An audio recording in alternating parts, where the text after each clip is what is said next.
Hi folks, Dr. Bob McCauley, component number 3 of my 7-component health protocol coming up next.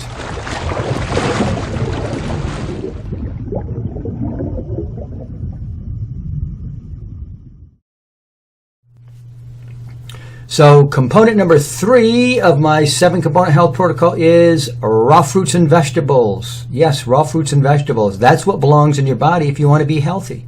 Now, why raw fruits and vegetables? Why did I choose those? Well, I didn't really choose them. They choose us. You know, I'm really not making this all up as I go, and you should do this, and you should do that. This is what I know to be healthy. This is what has led me on the path to amazing health. A lot of people say, you don't even eat any kind of cooked foods anymore. Folks, once you've experienced my level of health, you don't want to go back. You don't want to go back to the way it was. I've said before, I'm in my late 50s here, you know, almost 60. I'm looking at all my friends just getting sicker and sicker, and they don't have to be. They don't have to be. So raw fruits and vegetables. Well, let me make a quick point here to begin with. Why not cook really healthy, wholesome cooked foods? Because you don't want to cook your foods. When you cook a food, you destroy the enzymes completely, and you chemically scramble the organic chemical structure of the food. It's no longer once what it was, and that's because heat is a chemical reagent, and the more you cook your food is at higher temperatures, the more it really changes. Now, why is it so important that we only eat foods that have enzymes? Well, as I said before, when you cook a food, you know, you get to 104 degrees Fahrenheit, then the enzymes begin to break down. And by what they say 118 or so, they're gone. And that's for sure. And it's probably way before 118, to be honest with you. You know, enzymes are very fragile, and they just do not stand up to heat very well at all. Well, why is this important? Well, there's 2 types of enzymes in the body. There are metabolic enzymes, and then there are digestive enzymes. Well, as we age and we keep eating garbage, or we don't eat good foods in general, we eat a lot of cooked foods, fried foods, you know, we stop producing all those digestive enzymes. We don't have them in our bodies at all anymore. So what's happening is we start calling on our metabolic enzymes to digest our foods. Well, what's a metabolic enzyme? Well, there are tens of thousands of different types of enzymes, but let's just say every time you think, you blink, you talk, you walk, everything we do is enzymic reactions. Okay? A little smile is a very complex sequence of enzymic reactions throughout the body. And think about it, it's just a little smile. Think about when you go out and run and you do all this stuff. It's just so many things that are going on in the body we don't even realize.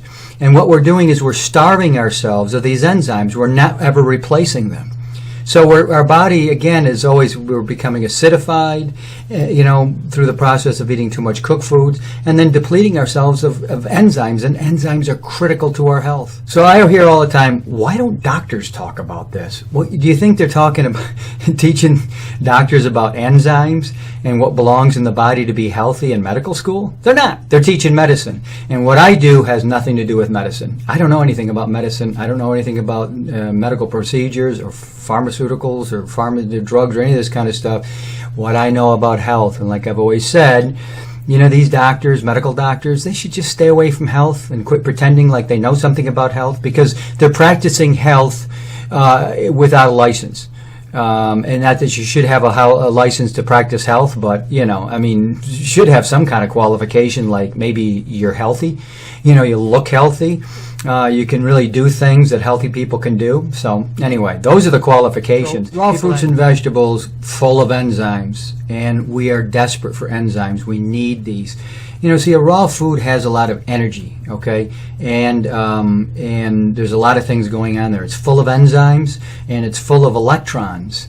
And, you know, it also has a negative charge. I've mentioned this before, negative oxidation reduction potential.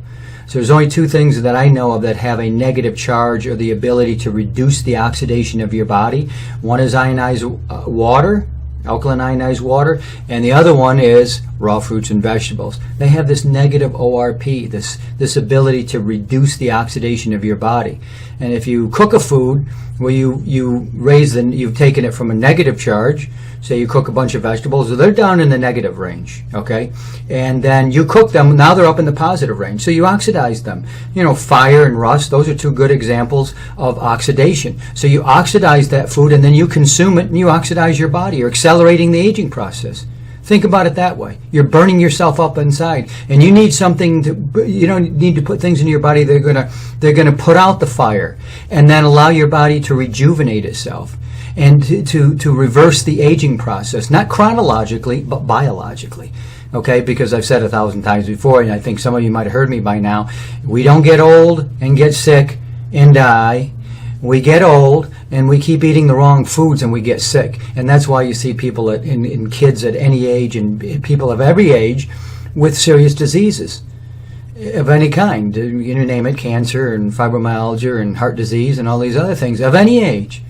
And it's because disease is associated with our diet and not our genes. Okay, so the idea you're going to get Alzheimer's because mom or dad had Alzheimer's, this isn't going to happen. That's brain toxicity. It's another issue, but it's the same principle.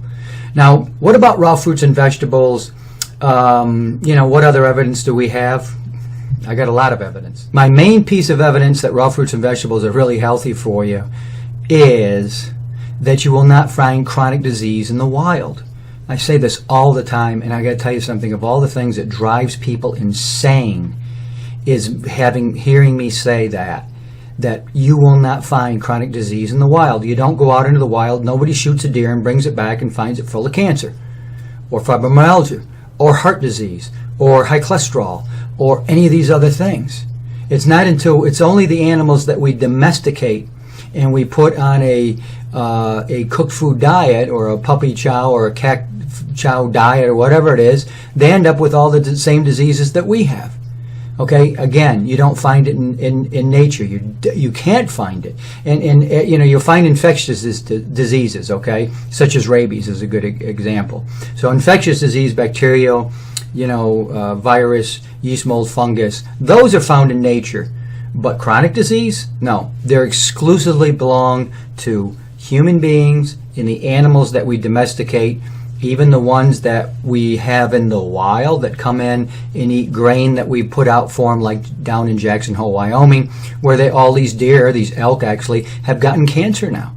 So again, you don't find chronic disease in the wild, and people got to look and look and look. I had one guy getting the biggest argument with me. I forget where it was, on Twitter or Facebook. When he was just desperate to find some kind of evidence. Finally, he found a study. I got one study, and it found cancer over here. Again, show me the people shooting animals, deer and moose, and all the animals that get trapped and shot out in the wild. Where's the chronic disease in them? They don't exist. There's your evidence right there. And so, we just need to learn to integrate raw fruits and vegetables into our diet and get up in the morning, instead of having our bowl of cereal, that we have some fruit. And if you have that with a little spirulina and chlorella, that's a great breakfast. Anyway, I have other videos that will tell you how to get started on the way to becoming a raw foodist, like shrinking the size of cooked foods that you eat and increasing the size of the raw foods you eat. Have a big salad before you eat, kind of fill yourself up. So you're not having a big cooked food meal, but you're having a cooked food meal. Same with meat. So having a big steak, you're having a smaller steak. Why do we eat the foods that we eat? We like the taste, and we're under the mistaken impression, we're conditioned to believe that they're healthy for us. I get challenged on this all the time. So you're saying rice isn't healthy? Cooked rice? No, it's not healthy. It's not like it's not like a Twinkie. It's not like deep fried foods or deep fried hot dog or any of these kind of crazy things people are eating. It's not that, but it's not really healthy. What's healthy? Raw fruits and vegetables. That's what's really healthy. So for me, big salad at night, fruit in the daytime, and I just never get sick and I never feel bad. My digestion's great. Everything's just fantastic because I moved to this diet so many years ago. And this is the diet of nature. And all I do, folks, all I do in my health protocol is follow nature. Okay, come on back next time. I'm going to tell you about component number 4, but this is component number 3, raw fruits and vegetables. I'm Dr. Bob McCauley. See you next time. If you like my videos and you like what I'm doing, watch some of the other ones here, and don't forget to subscribe. That's one of the best things you can do. Dr. Bob McCauley. See you guys next time.